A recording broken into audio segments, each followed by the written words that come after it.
بسم الله الرحمن الرحيم. أهلا بيكم معايا على قناة أميرة وكروشيه. النهاردة إن شاء الله هنشتغل مع بعض وحدة كروشيه فيليه مربعة، شكلها حلو جدا ورقيق وسهلة في شغلها. هنشتغلها مع بعض بطريقة التشبيك، وبكده تقدري تعملي منها مفرش وحدات بالمقاس اللي انت عايزاه في الطول وفي العرض. الوحدة شكلها حلو جدا ورقيق، وإن شاء الله هتلاقيها سهلة جدا وبتخلص معانا بسرعة. وهشتغل معاكي في الفيديو طريقة التشبيك، وبكده تقدري تعملي منها مفرش وحدات لمفرش سرير، مفرش سفرة، مفرش أنتريه زي ما انت عايزة.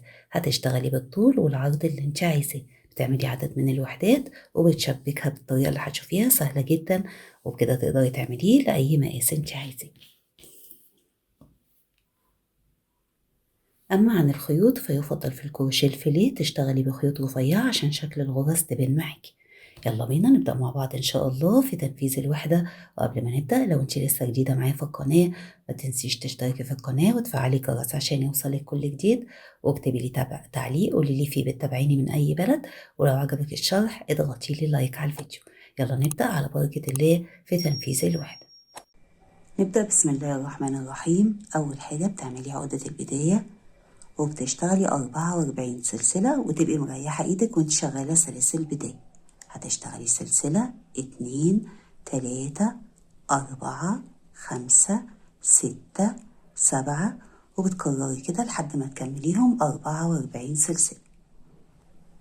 أنا كده كملتهم 44 سلسلة. بعد ما بتكمليهم 44 سلسلة هنشتغل السطر الأول. هتاخدي لفة على الإبرة وبتسيبي أول 7 سلاسل، 1 2 3 4 5 6 7، وهتدخلي جوه 8 سلسلة تشتغلي عمود بلف. ال7 سلاسل اللي سبناهم يعتبروا اشتغلنا عمود بلفة سلسلتين وسيبنا تحت سلسلتين. بعد كده بتشتغلي سلسلتين وبتسيبي تحت سلسلتين، 1 2، وجوه تالت سلسلة بتشتغلي عمود بلفة، وبعد العمود سلسلتين، وهو ده اللي هيتكرر معاكي لحد الآخر.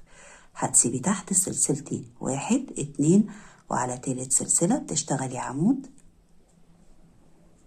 وبعد العمود بتشتغلي سلسلتين. فالسطر كله هيمشي معاكي عمود سلسلتين، والمسافة اللي بنسيبها تحت بنسيب سلسلتين.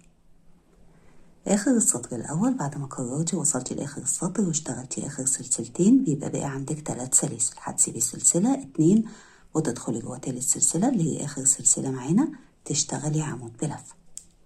ده كده السطر الاول. واحنا السطر الاول مشى معانا عمود سلسلتين، وهنا عندنا من السلسلتين 13.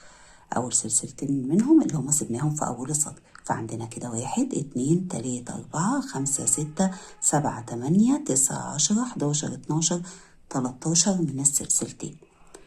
السطر التاني بدايته بترتفعي 5 سلاسل، 1 2 3 بنعتبرهم عمود، والسلسلتين اللي بيبقوا بعد العمود. تاخدي لفة على الإبرة وبتلفي الشغل، وعلى أول عمود يقابلك بتشتغلي عمود وبعده سلسلتين. يعني هنشتغل على العمود عمود وفوق السلسلتين سلسلتين. هتشتغلي بعد كده عمود سلسلتين، عمود على العمود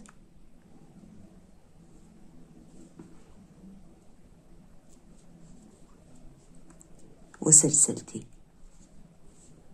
عمود على العمود سلسلتين، عمود على العمود وسلسلتين. كده اشتغلنا من العمود سلسلتين 6، 1 2 3 4 5 6، باعتبار ان الثلاث سلاسل اللي اشتغلناهم في الاول دول عمود، فعندنا 6 من العمود سلسلتين.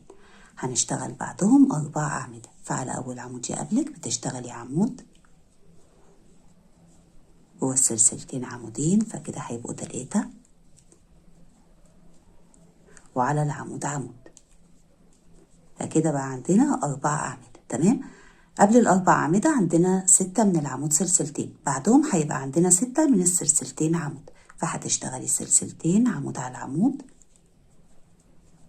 سلسلتين عمود على العمود، وهتكرري كده لحد الآخر سلسلتين عمود على العمود، وأنا هاجي أقفل معاكي السطر. آخر السطر التاني بعد ما اشتغلنا آخر سلسلتين بنشتغل العمود على تالت سلسلة، بتعدي كده سلسلة 2 وجوه تالت سلسلة بتشتغلي عمود، يعني كده يعتبر اشتغلنا على العمود عمود. ده كده شكل السطر التاني. السطر التالت بدايته بترتفعي 5 سلاسل باعتبارهم عمود سلسلتين وهنلف في الشغل، وهنا السطر هو اللي هو التالت نفس السطر التاني بنفس الشكل كده، فهتشتغلي على العمود عمود، سلسلتين على العمود عمود، سلسلتين، عمود على العمود، سلسلتين، عمود على العمود، سلسلتين، عمود على العمود، وسلسلتين. كده عندنا 6 من العمود سلسلتين. على الأربع أعمدة هنشتغل 4 أعمدة، هنا بقى هنشتغل على كل عمود عمود، فكده عمود على أول عمود، عمود على التاني، عمود على التالت، عمود على الرابع، فكده بقى عندنا 4 أعمدة فوق ال4 أعمدة. هتشتغلي بعدهم سلسلتين عمود، فهيبقى عندك 6 من السلسلتين عمود زي السطر اللي تحت. هتشتغلي كده وانا هاجي اقفل معاكي السطر. اخر السطر التالت بعد اخر سلسلتين هتسيبي سلسلة 2 وجوه تالت سلسلة بتشتغلي عمود. ده كده شكل السطر التالت. السطر الرابع بنرتفع ال5 سلاسل اللي بنعتبرهم عمود سلسلتين، فهترتفعي 3 سلاسل وبعدهم السلسلتين يعني 5 سلاسل، وتاخدي لفة على الإبرة وبتلفي الشغل، وهتشتغلي على أول عمود يقابلك عمود، سلسلتين، على العمود اللي بعده عمود، سلسلتين، على العمود اللي بعده عمود، سلسلتين، 1 2 3 4. كده اشتغلنا 4 من العمود سلسلتين. تمام. هنشتغل بعد كده 7 أعمدة. على أول عمود يقابلك عمود، يبقى احنا كده اشتغلنا 4 من العمود سلسلتين، 1 2 3 4. اشتغلنا عمود على العمود اللي بعده وبعدين عمودين جوه السلسلتين، فكده بقوا 3، عمود على عمود فكده 4، عمودين جوه السلسلتين كده 5 6، وعمود على العمود فكده هيبقى عندنا 7 أعمدة.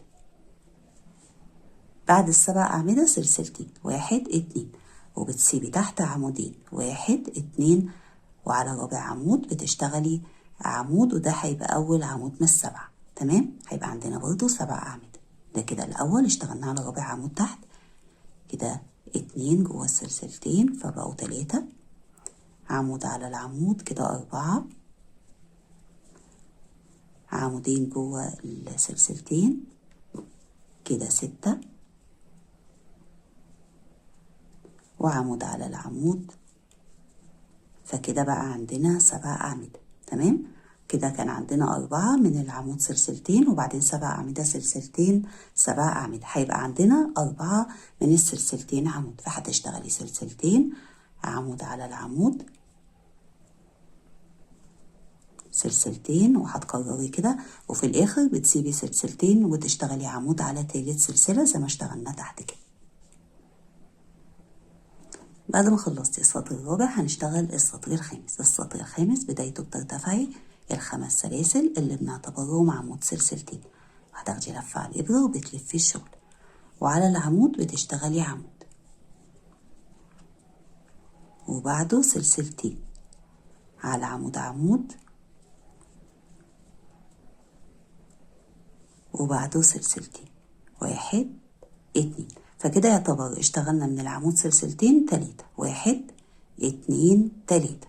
هنشتغل بعد كده 4 أعمدة، عمود على العمود، عمودين جوه السلاسل،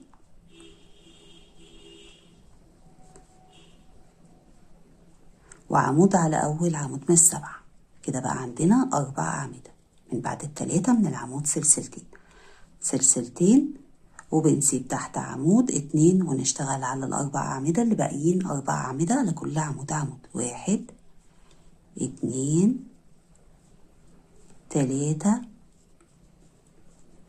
4. فكده بقى عندنا 4 أعمدة سلسلتين 4 أعمدة، 5 سلاسل 1 2 3 4 5. وبنكرر بقى اللي اشتغلناه هنا بنشتغله هنا. تمام. فهتشتغلي 4 أعمدة على أول 4 أعمدة من ال7، على كل عمود عمود. 1 2 3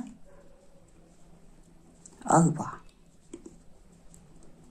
سلسلتين، وبنسيب تحت عمود 2 ونبدأ نشتغل 4 أعمدة. أول عمود منهم على العمود السابع، عمودين جوه السلسلتين، فكده بقوا 3، وعمود على العمود، فكده بقوا 4.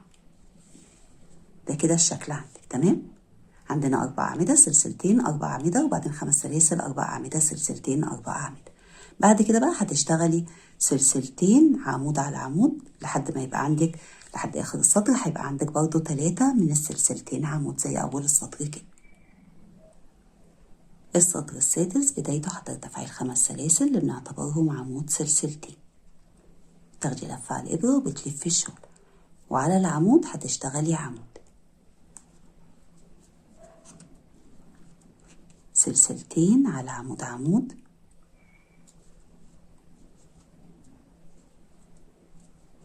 سلسلتين على عمود عمود. كده اشتغلنا 3 من العمود سلسلتين، 1 2 3. هنشتغل دلوقتي 7 أعمدة، أول عمود منهم على أول عمود من ال4، على كل عمود بتشتغلي عمود، فكده 2 3 4. جوه السلسلتين عمودين، فكده بقوا 6، وعلى العمود عمود، فكده بقوا 7. يبقى كده اشتغلنا 7 أعمدة. العمود السابع اشتغلناه على أول عمود من ال4. هتشتغلي 5 سلاسل، 1 2 3 4 5، وبتسيبي ال3 أعمدة وتدخلي جوه ال5 سلاسل تشتغلي غرزة حشو. 5 سلاسل 1 2 3 4 5، وبنشتغل 7 أعمدة، فبتسيبي ال3 أعمدة وأول عمود من ال7 بتشتغليه على رابع عمود. بتشتغلي كده عمود على عمود، عمودين جوه السلسلتين، عمود على العمود، فكده عندنا 4 أعمدة وبنكملهم ال7 كده 5 6 7. يعني اشتغلنا على كل عمود من ال4 عمود، فبقى الجزء اللي هو فيه الشكل اللي في النص ده بقى عبارة عن 7 أعمدة، 5 سلاسل حشو و5 سلاسل 7 أعمدة. بعدهم بقى بتشتغلي سلسلتين عمود، فبيبقى عندك 3 من السلسلتين عمود، ودايما بنقفل على 3 سلسلة من سلاسل الارتفاع، يا بتعدي كده 1 2 وتقفلي جوه التالتة، يا بتعدي كده 1 2 وتقفلي جوه التالتة. تمام. تقفلي بعمود. بعد ما كملتي السطر السادس هنشتغل السطر السابع. هترتفعي 5 سلاسل، 1 2 3 4 5 باعتبارهم عمود سلسلتين، وبتلفي الشغل، وهنشتغل 7 أعمدة. أول عمود منهم على العمود، يبقى كده عندنا واحدة بس من العمود سلسلتين. هتشتغلي كده عمودين جوه السلسلتين، عمود على عمود، فكده بقوا 4. عمودين جوه السلسلتين، كده 5 6، وعمود على أول عمود من ال7، فكده بقى عندنا 7 أعمدة. يبقى في أول السطر عندنا واحدة بس من العمود سلسلتين وبعدهم 7 أعمدة.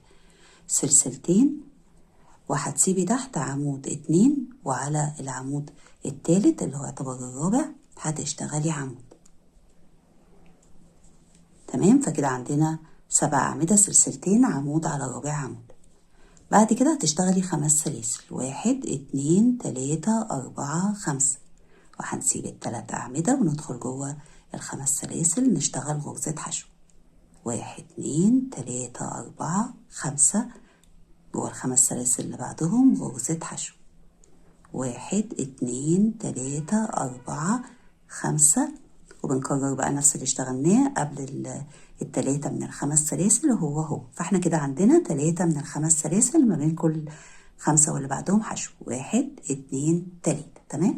هنكرر بقى، فهتسيبي هنا في الأول ال3 أعمدة 1 2 3 وتشتغلي عمود على الرابع، سلسلتين وبتسيبي عمود 2 وابتداء من على آخر عمود اللي هو رقم 7 تحت اهو هتشتغلي 7 أعمدة، عمود على عمود، عمودين، فكده 3 عمود على العمود، فكده 4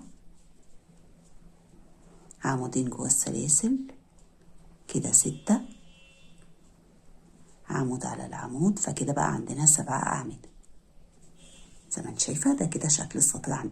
عندنا واحدة بس من العمود سلسلتين، وبعدين 7 أعمدة سلسلتين عمود، و3 من ال5 سلاسل، 1 2 3، وبعدين عمود سلسلتين 7 أعمدة. آخر السطر هيبقى عندنا سلسلتين وعمود على تالت سلسلة من سلاسل الارتفاع.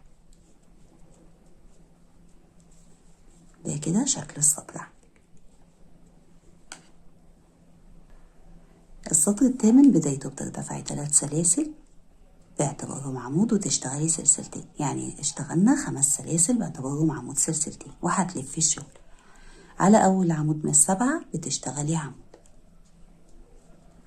سلسلتين وبتسيبي تحت عمودين 1 2، وعلى العمود الثالث بتشتغلي عمود وسلسلتين، فكده في أول السطر اشتغلنا 3 من العمود سلسلتين، 1 2 3. هنشتغل بعد كده 7 أعمدة، فهتسيبي عمودين وعلى التالت بتشتغلي عمود اللي هو العمود السابع تحت، عمودين جوه السلسلتين، فكده بقوا 3 عمود على عمود، كده بقوا 4. وهنشتغل جوه ال5 سلاسل رقم 1 3 أعمدة، 1 2 3، فكده بقى عندنا 7 أعمدة، 5 سلاسل، 1 2 3 4 5 غرزة حشو جوه ال5 سلاسل اللي بعدهم، 5 سلاسل، 1 2 3 4 5، وهنشتغل 7 أعمدة، فكده هيبقى عندنا 2 من ال5 سلاسل ما بينهم حشو. هنشتغل بعد كده 7 أعمدة، أول 3 أعمدة منهم جوه ال5 سلاسل اللي هما رقم 3، فهتشتغلي كده عمود 2 3، يبقى احنا جوه ال5 سلاسل بنشتغل 3 أعمدة، هنا اشتغلنا 3 أعمدة وهنا اشتغلنا 3 أعمدة. هتشتغلي على عمود عمود، فكده 4 جوه السلسلتين عمودين، 5 6، وعلى العمود عمود، فكده بقى عندنا 7 أعمدة. هتشتغلي بعد كده سلسلتين وتسيبي عمودين، 1 2، وعلى التالت تشتغلي عمود سلسلتين وتسيبي عمود 2، وعلى التالت تشتغلي عمود وسلسلتين، وهتسيبي سلسلتين وجوه تالت سلسلة من سلاسل الارتفاع بتشتغلي عمود، فكده برضو في آخر السطر عندنا 3 من السلسلتين عمود، وده كده شكل السطر عندك. السطر التاسع بدايته بترتفعي ال5 سلاسل، 1 2 3 4 5، فكده يعتبر اشتغلنا عمود سلسلتين. هتلف الشغل وبتشتغلي على العمود عمود،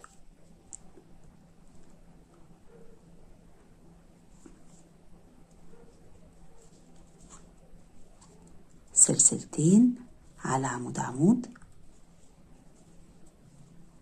وسلسلتين، كده في أول السطر اشتغلنا 3 من العمود سلسلتين، 1 2 3.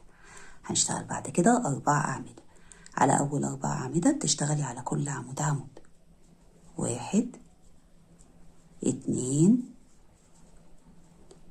3 4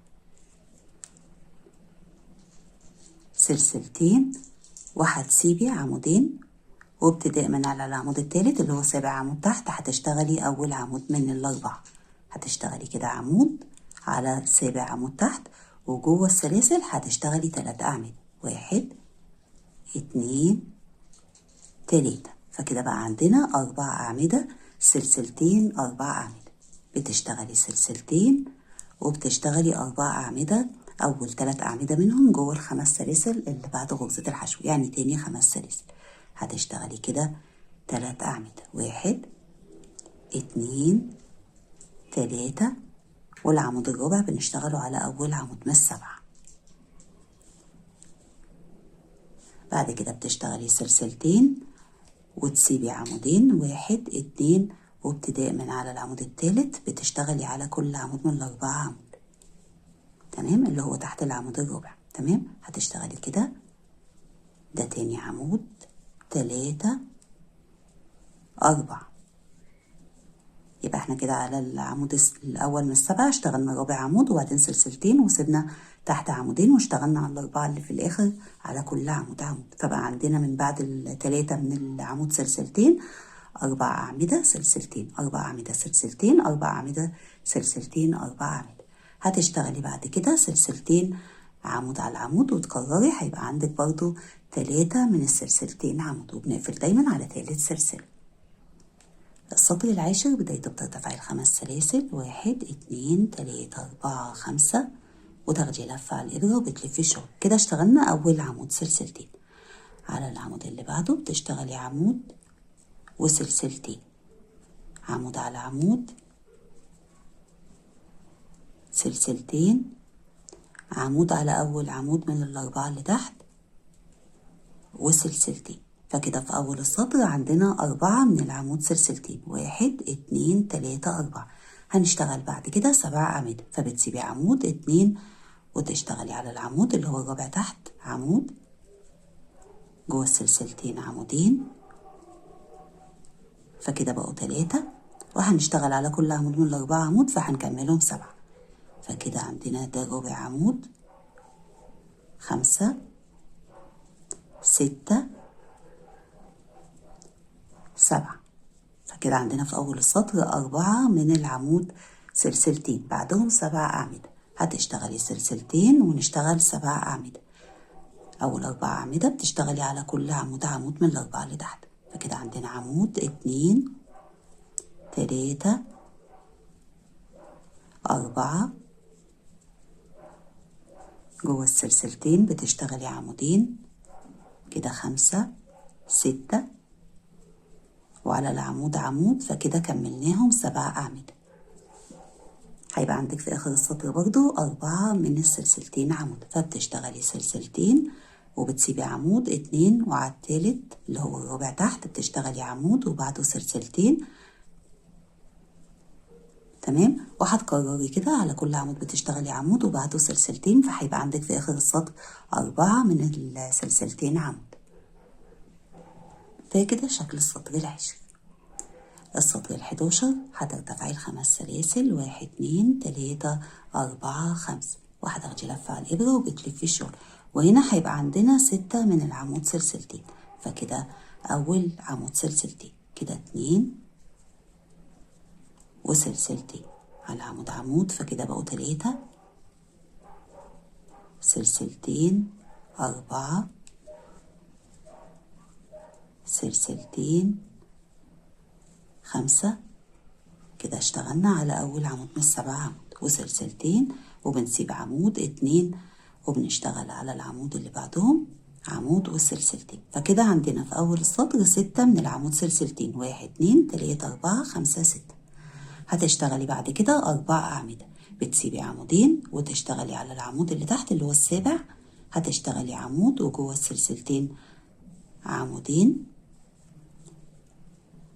وعلى أول عمود من ال7 اللي بعدهم بتشتغلي عمود. فكده عندنا 6 من العمود سلسلتين وبعدين 4 أعمدة. بعد ال4 أعمدة هيبقى عندك 6 من السلسلتين عمود، فهتشتغلي سلسلتين وتسيبي عمود 2، وعلى التالت بتشتغلي عمود وسلسلتين، تسيبي عمود 2، وعلى التالت بتشتغلي عمود وسلسلتين، وبتكرري بقى عمود على العمود وسلسلتين، فهيبقى عندك برضو في الآخر 6 من السلسلتين عمود. بعد ما خلصتي السطر ال11 هنشتغل السطر ال12. السطر ال12 هو نفس السطر ال11، فهترتفعي 5 سلاسل باعتبارهم أول عمود سلسلتين وتلفي الشغل، وهنشتغل على العمود عمود وبعده سلسلتين، عمود على عمود، سلسلتين، عمود على العمود اللي بعده وسلسلتين، عمود على عمود، سلسلتين، عمود على عمود، وسلسلتين، عمود على عمود، وسلسلتين. كده برضو عندنا في الأول 6 من العمود سلسلتين. هنشتغل على الأربع أعمدة على كل عمود عمود. 1 2 3 4. نفس السطر اللي تحت هتشتغلي بعد كده سلسلتين، عمود على العمود، وبتكرري كده لحد الآخر. بتشتغلي على تالت سلسلة من سلاسل ارتفاع عمود، فهيبقى عندك برضو في الآخر 6 من السلسلتين عمود. بعد ما خلصتي السطر ال 12 هنشتغل السطر ال 13، وده آخر سطر معانا في الوحدة. هيمشي معانا كله زي السطر الأول، عبارة عن عمود سلسلتين، والسلسلتين هيتكرروا 13 مرة. فهترتفعي 5 سلاسل باعتبارهم عمود سلسلتين. تاخدي لفة على الإبرة وبتلفي الشغل، وهتشتغلي على كل عمود عمود، وبعده سلسلتين هتكمليهم 6 من العمود سلسلتين، ونرجع نكمل. بعد ما اشتغلتي على كل عمود عمود وبعده سلسلتين، اشتغلنا السلسلتين وصلنا ل4 أعمدة. هنشتغل على أول عمود منهم عمود وسلسلتين، ونسيب عمود 2، وعلى التالت بنشتغل عمود وبعده سلسلتين، وبتكرري على كل عمود بتشتغلي عمود وبعده سلسلتين لحد ما توصلي لآخر تشتغلي على تالت سلسلة من سلاسل ارتفاع عمود. ده كده شكل الوحدة، عبارة عن 13 سطر. لما اشتغلنا 13 سطر بين الشكل اللي في النص عودي شكل جميل جدا للوحدة. دلوقتي هنشتغل سطر كده في الداير عبارة عن صدفات، والسطر هنشتغله كله. بعد كده بقى لما هنشتغل الوحدات اللي بعد كده، السطر ده هو اللي هنشبك فيه كل وحدة في التانية. تمام؟ فهنشتغل دلوقتي سطر عبارة عن صدفات. ودلوقتي هنلف حوالين الوحدة بالصدفات، والصدفات دي اللي هنشبك منها، وده يعتبر السطر ال 14 معانا. بعد ما اشتغلتي وصلتي لاخر السطر هتشتغلي ارتفاع 3 سلاسل باعتبارهم عمود، وبتدخلي كده تحت العمود تشتغلي عمود. فكده يعتبر اشتغلنا عمودين. 5 سلاسل، 1 2 3 4 5. تدخلي تاني في نفس الفراغ تشتغلي عمودين. 1 2. دي كده الزاوية معانا. احنا كده اشتغلنا عمودين، 5 سلاسل، عمودين. هنيجي في اخر السطر ونشتغل عمودين 5 سلاسل، فهتكمل معانا. بعد كده بتشتغلي 3 سلاسل، 1 2 3. احنا كده بنلف زي ما انت شايفة، وهنلف كده ونشتغل حوالين الوحدة كلها. بعد ال3 سلاسل هتسيبي فراغ، وعلى الارتفاع كده هتشتغلي غرزة حشو و3 سلاسل، 1 2 3. يبقى غرزة الحشو بنشتغلها على العمود من فوق. تمام؟ يعني لو ده نعتبره عمود هيعتبر على العمود، لكن الصدفة بنشتغلها جوه الفراغ. تمام؟ فهتسيبي فراغ، وعلى الفراغ اللي بعده بتشتغلي صدفة من عمودين، 1 2 5 سلاسل، 1 2 3 4 5. وتدخلي تاني في نفس الفراغ تشتغلي عمودين، 1 2. كده اشتغلنا جوه الفراغ صدفة من عمودين، 5 سلاسل، عمودين، 3 سلاسل، 1 2 3. بتسيبي فراغ، وهنا بقى بنشتغل غرزة الحشو. يعتبر كده لو ده عمود ده ارتفاع سلسلتين، بندخل كده جوه تالت سلسلة من سلسلة الارتفاع، أو على راس العمود نشتغل غرزة حشو و3 سلاسل، 1 2 3. تمام؟ يبقى الصدفة بنشتغلها جوه الفراغ، لكن غرزة الحشو بنعتبر كده بنشتغلها على العمود. تمام؟ هتكرري. يبقى اللي بيتكرر معاكي انك من بعد غرزة الحشو بتسيبي فراغ، وعلى الفراغ اللي بعده بتدخلي كده جوه الفراغ تشتغلي الصدفة. يبقى الصدفة بنشتغلها جوه الفراغ، بنسيب فراغ، وجوه الفراغ اللي بعده بنشتغل صدفة من عمودين، 5 سلاسل، عمودين.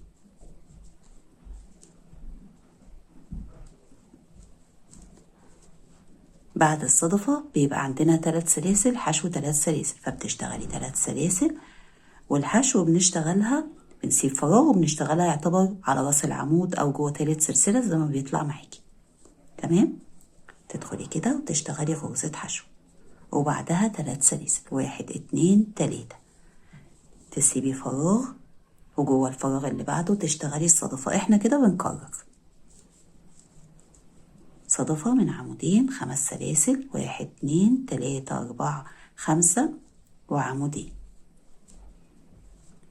يبقى الصدفة بنشتغلها جوه الفراغ، بنسيب فراغ ونشتغل على الفراغ اللي بعده الصدفة. بعد الصدفة 3 سلاسل حشو. الحشو بقى بتبقى على يعتبر كده على راس العمود. تمام. فبتسيبي فراغ واحد وتدخلي على راس العمود كده وتشتغلي غرزة حشو و3 سلاسل. تمام. فاحنا كده عندنا من الصدفات دي كده الزاوية عندنا لسه هتكمل، لكن الصدفات عندنا في كل ضلع 3، 1 2 3، وبعدين بنشتغل الزاوية. هنا بقى الزاوية هتبقى كاملة معانا. تمام. فهتدخلي كده في الفراغ ده، تمام، اللي هو كنا بدأنا السطر بيه، أول سطر. هتدخلي كده وتشتغلي عمودين، 1 2 5 سلاسل، 1 2 3 4 5، تدخلي تاني تشتغلي عمودين ودول تاني عمودين، 1، تاخدي بقى معاكي الخيط بتاع البداية تحت الشغل وكده العمود التاني، 5 سلاسل، 1 2 3 4 5، وتدخلي للمرة التالتة تشتغلي عمودين، 1 2. يبقى هنا دي الزاوية معانا عبارة عن 1 2 3 من العمودين و1 2 من ال5 سلاسل. يبقى دي كده الزاوية معانا. تمام. نفس اللي اشتغلناه كده بيتكرر، فانا هكرر معاكي الضلع ده عشان هنا بقى هنشتغله على سلاسل. تمام. وانتي بقى بتكرري بنفس الطريقة في الناحية التانية. الفكرة هنا انك من بعد الزاوية هتشتغلي 3 سلاسل، 1 2 3. الخيط بقى احنا خدناه تحت الشغل، بترجعي بقى تقفليه كده تحت الأعمدة وبتقصي. تمام. اللي هو خيط البداية. يبقى من بعد الزاوية اشتغلنا 3 سلاسل، بنسيب فراغ، وعلى هنا بقى السلسلة اللي عليها العمود بتشتغلي غرزة حشو، 3 سلاسل، 1 2 3، تسيبي فراغ وجوه الفراغ اللي بعده بتشتغلي الصدفة من عمودين،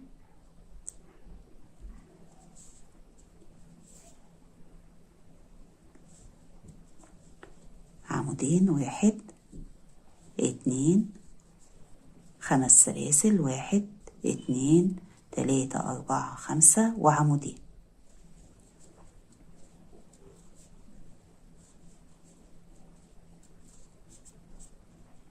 بعد كده بتشتغلي 3 سلاسل، 1 2 3، هنسيب فراغ وعلى السلسلة اللي عليها العمود هتشتغلي غرزة حشو، 3 سلاسل وبتكرري. تمام. زي ما انت شايفة كده احنا بنشتغل غرزة الحشو على يعتبر العمود، وهنا على ارتفاع برضو يعتبر كأنه عمود. تمام. اما الصدفة بنشتغلها جوه السلسلتين، بتسيب فراغ ونشتغل جوه الفراغ اللي بعده. فهتكرري كده وحاجة اشتغل معاكي الزاوية. انا كده كملت، ومن بعد الزاوية بقى عندنا 3 صدفات، 1 2 3، ومن ال3 سلاسل حشو 3 سلاسل 4، 1 2 3 4. هتشتغلي دلوقتي الزاوية، فهتسيبي الفراغ وهتدخلي جوه الفراغ اللي بعده، والفراغ اللي بعده ده اللي هو بيبقى عندنا الزاوية اللي هي الدوران ده. تمام. هتشتغلي جواها الزاوية، عمودين، 5 سلاسل، 1 2 3 4 5 وعمودين،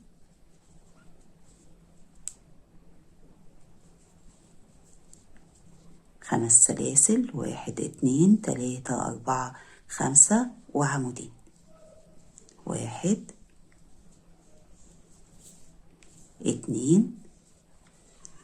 وبتكرري بقى بنفس الطريقة. يبقى الضلع عندنا فيه الزاوية اللي هي بتتكون من 3 من العمودين و2 من ال5 سلاسل، وبعد كده بيبقى عندك 3 سلاسل حشو 3 سلاسل، ال3 سلاسل حشو 3 سلاسل مكررين 4 مرات، والصدفة متكررة 3 مرات. هتكرري كده لحد الآخر وهاجي أقفل معاكي السطر. ده كده الشكل عندك بعد ما كررتي. بعد ما اشتغلتي اخر 3 سلاسل حشو 3 سلاسل، هنكمل الصدفة اللي كنا بدأناها في الأول، الزاوية اللي كنا بدأناها في الأول. فهتدخلي كده تحت الفراغ ده وتشتغلي عمودين، 1 2 5 سلاسل، 1 2 3 4 5. فبكده كملوا معانا بقى عندنا 1 2 3 من العمودين و2 من الخمس سلاسل. هتدخلي جوه تالت سلسلة من سلاسل الارتفاع، تسحبي الخيط وتعديه من على اللفة اللي على الإبرة، وبعدين بتاخدي لفة على الإبرة وتسحبي الخيط وبتسيبي حتة خيط صغيرة كده عشان تقفلي بيها، وبعد كده بتقصي. بعد ما قصيتي الخيط بتنزلي اللفة كده عشان تبقى في سوى السطر، وبعدين بتتني الشغل على ظهره بالشكل ده وتدخلي تحت العمود ده كده على ظهر الشغل، تنزلي كده تحت العمود كده. بقينا تحت الأعمدة كلها تمام. هتدخلي كده بالشكل ده وبعدين ترجعي تعدي تاني، وبعد كده بقى بتقصي الخيط. دي كده أول وحدة اشتغلناها واشتغلناها كاملة وقفلناها. الوحدات اللي بعد كده هنشتغلها بالشكل اللي هتشوفيه عشان نشبكها، يعني هنشتغل جزء منها والجزء التاني هنشبك منه. ودلوقتي هنبدأ التشبيك، والتشبيك هيبقى كالآتي. احنا عندنا في كل وحدة في 4 أضلاع وكل ضلع فيه زاوية، يعني عندنا 4 زوايا، 1 2 3 4، وكل زاوية فيها 2 من الخمس سلاسل، 1 2. لما بنيجي نشبك الضلع في الضلع اللي في الجنب التاني فبنشبك من تاني 5 سلاسل تمام من الزاوية. بنبدأ معانا تشبيك من تاني 5 سلاسل من الزاوية، وبنشبك من 5 من الخمس سلاسل. أول واحدة منهم تاني 5 سلاسل من الزاوية كده، 2 3 4 5. رقم 5 هي أول 5 سلاسل في الزاوية اللي بعدها تمام، يعني في الضلع اللي بعده. فاحنا لما بنيجي نشبك بنكون مشطبين أول وحدة ومخلصينها زي ما انت شايفة كده، وبنكون مظبطينها. ده كده وش الشغل عندنا طبعا اللي هو وشه اللي هي الصدفات بيبقى باين معانا. بنبقى مظبطينها بقى ان ده بيبقى اخر سطر معاكي اللي كان في الوحدة قبل ما نلف حوالين في الداير تمام، اللي هو كله عبارة عن عمود سلسلتين، عشان الوحدة هنا ممكن وانت مش واخدة بالك كده تتلخبطي وتشبكي بالشكل ده فتبقى الأعمدة نازلة لتحت تمام. فانت تبقي واخدة بالك كده ان انت تخلي اخر سطر اللي هو كان عمود سلسلتين هو اللي فوق تمام. وبتظبطي الشغل بالشكل ده كده وتروحي جايه حطاه قدامك. لما بنيجي بقى بنشبك فوق بعض تمام، يعني اول ضلع اول وحده بقى هنشبكها بنشبك كل الوحدات اللي بعدها بنفس الطريقه. بتشتغلي بقى لو هتعملي مفرش وحدات كبير فبتشتغلي بتشبكي وبعدين ترجعي تشبكي اللي فوق كده لحد ما تخلصي صف كده وتبداي تشبكي في اللي بعده. فالصف اللي انت هتشبكيه ده هتشبكيه هتكوني الوحده اللي هتشبكي منها بتكوني مخلصه منها 3 أضلاع، يعني شغاله السطر الاخير اللي هو صدفات 1 2 3. اشتغلنا 3 أضلاع ووصلنا للزاوية تمام. تشتغلي منها عمودين 5 سلاسل عمودين، وهنبدأ بقى نشبك زي ما قلت لك من تاني 5 سلاسل تمام. يبقى احنا كده بنسيب اخر ضلع. هنا بقى بيبقى باين معاكي ان ده اخر سطر معانا اهو زي ما انت شايفه، اما ده اللي تاخدي بالك منه وانت بتشبكي. اما هتيجي بقى تشبكي اشتغلتي الخمس سلاسل رقم 1 وبعدين عمودين، هتشتغلي سلسلتين 2 1 2، وزي ما انت شايفه كده مظبطين الشغل. ودول تاني 5 سلاسل في الزاوية اهو. بتجيبي بقى الشغل بالشكل ده تمام، يعني ظهر اهو ظهر الوحدة وده كده ظهر الوحدة، الاتنين ظهرهم قدام بعض، وتروحي جاية داخلة جوه ال5 سلاسل رقم 2 في الزاوية اللي في الجنب التاني في الوحدة التانية. تشتغلي غرزة حشو. غرزة الحشو دي تعتبر هي تالت سلسلة من ال5. كده اشتغلنا سلسلتين حشو جوه ال5 سلاسل، سلسلتين، وترجعي تكملي الزاوية بانك بتشتغلي العمودين 1 2. فكده شبكنا اول 5 سلاسل في ال5 سلاسل اللي في الجنب التاني اللي هما تاني 5 سلاسل في الزاوية. هتشتغلي بقى وبتكملي الوحدة، بتشتغلي السلسلتين وبتسيبي الفراغ، وعلى العمود بتشتغلي غرزة حشو، سلسلتين وبتسيبي الفراغ، وجوه الفراغ اللي بعده بتشتغلي الصدفة فبتشتغلي منها عمودين 2، وال5 سلاسل بتشبك منها فبتشتغلي سلسلتين وتظبطي الشغل كده وتروحي على تاني 5 سلاسل اهو تمام. تدخلي جواهم بالشكل ده وتشتغلي غرزة حشو. كده تعتبر زي ما قلت لك تالت سلسلة. تشتغلي سلسلتين وترجعي تكملي الصدفة في الوحدة اللي انت شغالة فيها فبتشتغلي عمودين. كده شبكنا تاني 5 سلاسل بعد كده بتكملي بتشتغلي سلسلتين وبتسيبي الفراغ، وعلى العمود بتشتغلي غرزة حشو، وسلسلتين وبتسيبي فراغ، وجوه الفراغ اللي بعده بتشتغلي الصدفة، فبتشتغلي منها عمودين اتنين وسلسلتين، وبتظبطي كده دول كده تالت 5 سلاسل اهو. تمام، هتدخلي جواهم وتشتغلي غرزة الحشو وسلسلتين، وترجعي تاني تكملي الصدفة بانك بتدخلي تشتغلي العمودين،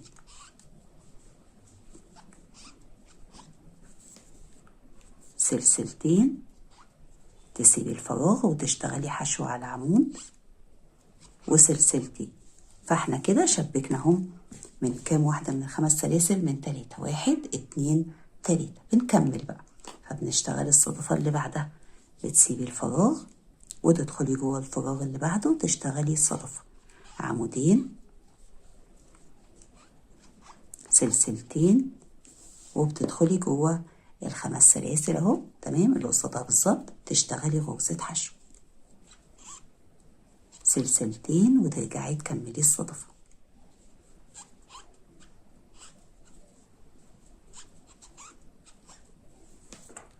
سلسلتين، وبتسيبي فراغ، وعلى العمود بتشتغلي غرزة حشو وسلسلتين. وكده احنا شبكنا من 4 من ال5 سلاسل، 1 2 3 4. بعد كده بقى وصلنا للاخر، احنا كده ده اخر ضلع معانا. لما احنا زي ما قلت لك كده لما بنشتغل ده بيبقى بنشتغل من اخر ضلع، فهنشتغل نشبك وبعدين بنقفل. فهتدخلي جوه الفراغ، تسيبي فراغ جوه الفراغ اللي بعده اللي احنا شغالين فيه الزاويه، تمام، اللي كنا بدأنا بيه السطر. هتشتغلي عمودين وسلسلتين، واهو تمام عندنا كده اول سلسلتين اهو، اول 5 سلاسل هنا في الضلع اللي قصادك تدخلي جواهم، اللي هم اول 5 سلاسل في الزاويه. تمام، تشتغلي غرزه حشو وبعدين سلسلتين، وهنا كده وصلنا لاخر السطر. احنا شبكنا 1 2 3 4 5. اخر تشبيك عندنا من ال5 سلاسل رقم 1 في الزاويه اللي بعدها. بدأنا من تاني 5 سلاسل في الزاويه، وانتهينا باول 5 سلاسل في الزاويه اللي في الضلع اللي بعده. هتروحي جايه بقى مقفله داخله كده جوه تالت سلسله من سلاسل الارتفاع، وسحبه الخيط ولفه كده، وسايبه حته خيط صغيره عشان تقفلي بيها، وبتقفلي زي ما قفلنا الوحده الاولى.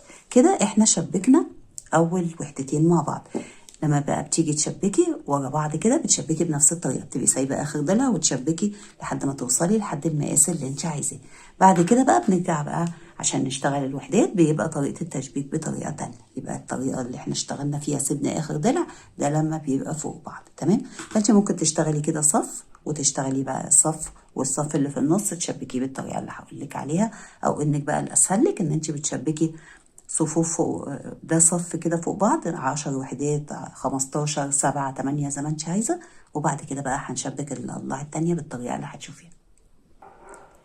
لما بتكرري بقى الوحدات وبتوصلي المقاس اللي انت عايزاه، بنشبك بعد كده صفوف بعدها. تمام، صفوف اللي بعدها، فاول وحده بنشبكها بتبقى الوحده اللي فوق. تمام، فلما بنيجي نشبك الوحده اللي فوق بنشبك من ضلع واحد وبنكملها، وبعد كده لما بنيجي نشبك الوحدات اللي تحتها بنشبك من ضلعين. تمام، فاول وحده فوق هتبقي شغاله ضلعين منها، 1 2، وهنشبك من ضلع واحد وبعد كده انت بتكملي. تمام، فاول حاجه بتعمليها بتبقي برضو مظبطه الشغل ان الاعمده تبقى فوق بعض بالشكل ده. تمام، وبنروح على اخر وحده فوق اللي هي الاولى فوق خالص. تمام، وبتشتغلي الوحده الثانيه بتشتغلي ضلعين، الضلع الثالث بتشتغلي منه في الزاويه عمودين 5 سلاسل عمودين، وبنشبك من 5 سلاسل رقم 2، فبتشتغلي سلسلتين. وبعد كده بقى بتعدلي الشغل كده عشان تعرفي تشبكي، وبتروحي هنا على ال5 سلاسل اللي هي رقم 2 هنا، اللي هي خلاص بقى عندنا هنا بقى 1 2 3 4 5 هنشبك منها. فهتدخلي كده جواها وتشتغلي غرزة الحشو وسلسلتين. يبقى كده اشتغلنا سلسلتين حشو سلسلتين، وترجعي تكملي الزاوية بالعمودين.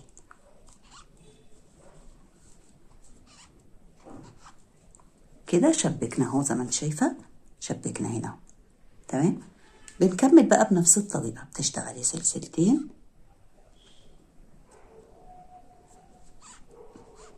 وبتسيبي الفراغ. وهنا بقى غرزة الحشو بنشتغلها بالشكل ده كده، تمام، على نهاية اللي هو كان بقى بداية السطر اللي تحت، اللي هو بداية السطور اللي كانت فوق بعض. فبتدخلي كده وتشتغلي غرزة حشو سلسلتين، وبتسيبي فراغ، وجوه الفراغ اللي بعده بتشتغلي عمودين سلسلتين، وبتدخلي جوه الخمس سلاسل اللي بعده، تمام. تشتغلي غرزة حشو سلسلتين، وترجعي تكملي الصدفة. تدخلي تشتغلي العمودين سلسلتين، وتسيبي فراغ وعلى العمود. بصي هنا اللي هو بقى مش عمود، هو كان هنا عشان ده بداية السطر، فبتدخلي كده جوه الارتفاع بتاع السطر الفتحة الصغيرة دي، تشتغلي غرزة الحشو سلسلتين، وتسيبي فراغ وتدخلي جوه الفراغ اللي بعده تشتغلي عمودين سلسلتين. وبنروح هنا بقى اهو بنشبك من تالت 5 سلاسل في الضلع، تشتغلي غرزة حشو سلسلتين، ترجعي تكملي بقى تشتغلي عمودين، يعني بتكملي الصدفة سلسلتين. غرزة الحشو بنشتغلها، بنسيب الفراغ ونشتغل هنا اهو، تمام. سلسلتين، وبتسيبي فراغ، وجوه الفراغ اللي بعده بتشتغلي عمودين من الصدفة وسلسلتين، والسلسلة رقم 3 بتبقى بنشبك منها، فبنشتغلها غرزة حشو جوه الخمس سلاسل. وزي ما انت شايفة احنا مظبطين شغلنا اهو، تمام، ان الصدفة تبقى قدام الصدفة. ترجعي بقى تكملي الصدفة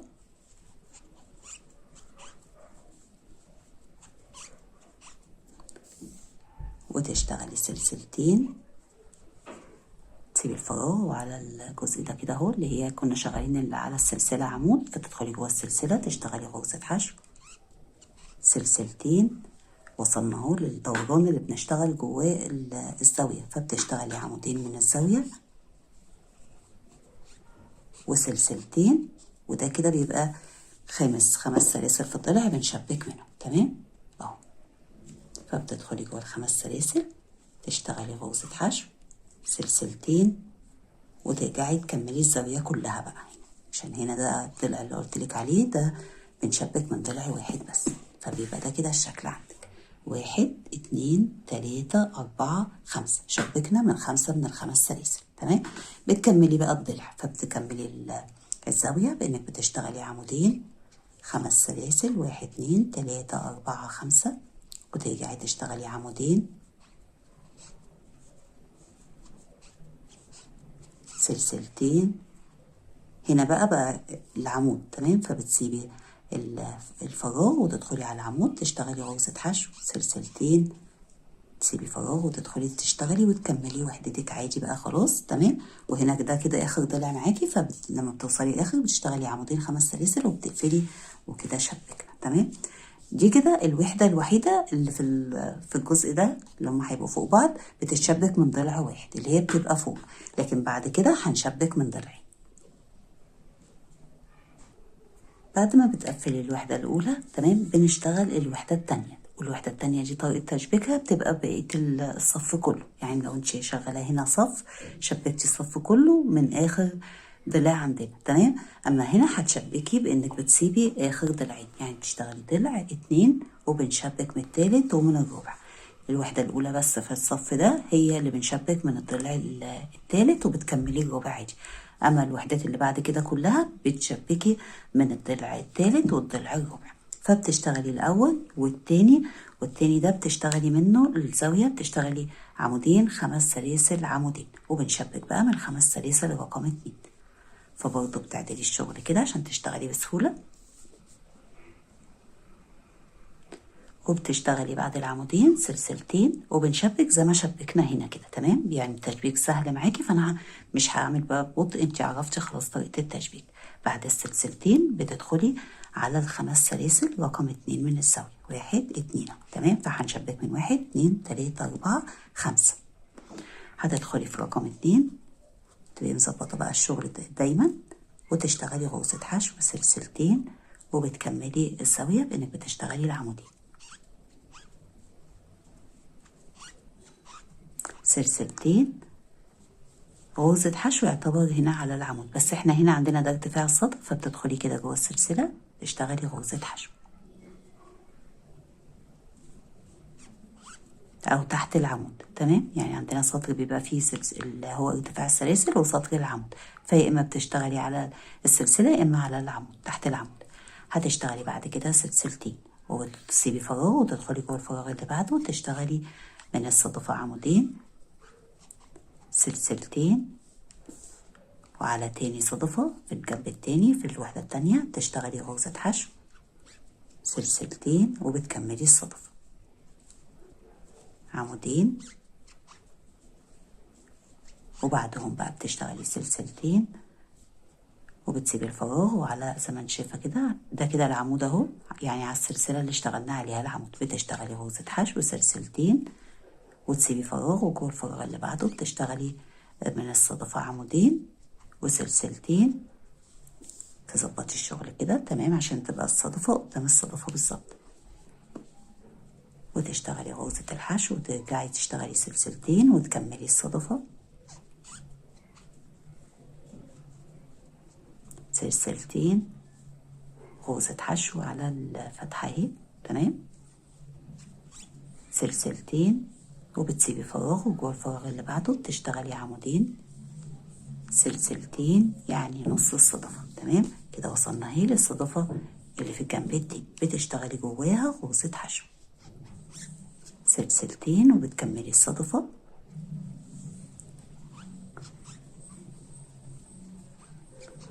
وبعدها سلسلتين غرزة حشو تسيبي فراغ، غرزة حشو هيبدأ على السلسلة اللي اشتغلنا عليها العمود وسلسلتين. تمام كده احنا شبكنا من أربعة من الخمس سلاسل، 1 2 3 4.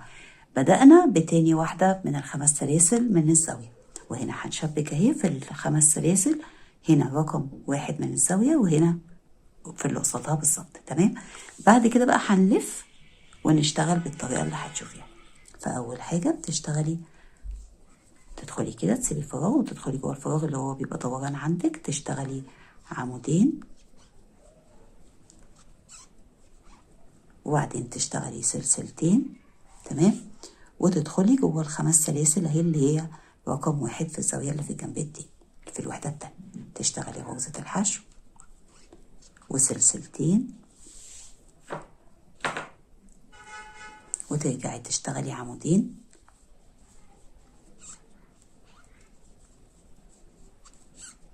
فكده احنا بنلف، احنا كده شبكنا في الوحدة دي شبكناها في الوحدة دي. تمام، بعد كده بقى دي اول 5 سلاسل اهي في الزاوية شبكناها خلاص في الوحدة التانية. بعد كده بقى تاني واحدة هنشبكها في الوحدة اللي هي فهتشتغلي منها سلسلتين وتدخلي بقى في الوحدة اللي بعدها. كده خلاص خلصنا وشبكنا من 5 من ال5 سلاسل، 1 2 3 4 5. هنلف بقى ونشبك من هنا. بعد السلسلتين بتدخلي جوه ال5 سلاسل اللي هم هيبقوا تاني 5 سلاسل في الوحدة اللي هنا. تمام، في الزاوية اللي في الوحدة اللي هنا تشتغلي غرزة حشو سلسلتين، نروح بقى نشتغل في الضلع اللي هو هيبقى ربع ضلع معانا. هتشتغلي منه عمودين بتوع الزاوية سلسلتين عمود على العمود سلسلتين، تسيبي فراغ وتشتغلي عمودين سلسلتين، وكده بنشبك في الوحدة اللي احنا لسه مشبكينها. تمام، هتدخلي كده جوه ال5 سلاسل رقم 2 تشتغلي غرزة حشو. اهم حاجة تبقي مظبطة ال5 سلاسل قدام ال5 سلاسل اللي بعدها اللي في الناحية التانية، وترجعي تشتغلي سلسلتين عمودين بتوع الصدفة سلسلتين غرزة حشو على العمود سلسلتين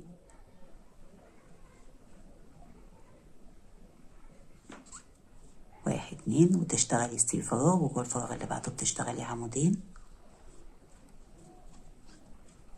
سلسلتين، 5 سلاسل اهو اللي قدامها بالظبط، غرزة حشو، سلسلتين وترجعي تكملي الصدفة، وسلسلتين، حشو على العمود، سلسلتين. فكده احنا شبكنا اهو، لفينا كده وشبكنا، وفي الضلع اهو اللي هو الوحدة اللي احنا كنا لسه مشبكينها دي، هي كانت اول واحدة في الصف الجديد. هتكملي بقى بانك بتشتغلي بعد السلسلتين بتسيبي فراغ وتشتغلي عمودين من الصدفة، سلسلتين، ندخل في الصدفة اللي قدامها بالظبط جوه ال5 سلاسل، تشتغلي غرزة حشو، سلسلتين، وترجعي تكملي الصدفة بالعمودين، سلسلتين، غرزة حشو على العمود، سلسلتين. وكده وصلنا لآخر تشبيك. احنا شبكنا من 4، آخر تشبيك اللي هي أول واحدة من ال5 سلاسل في الزاوية اللي بعدها. تمام. هتدخلي تشتغلي في الأول العمودين، 1 2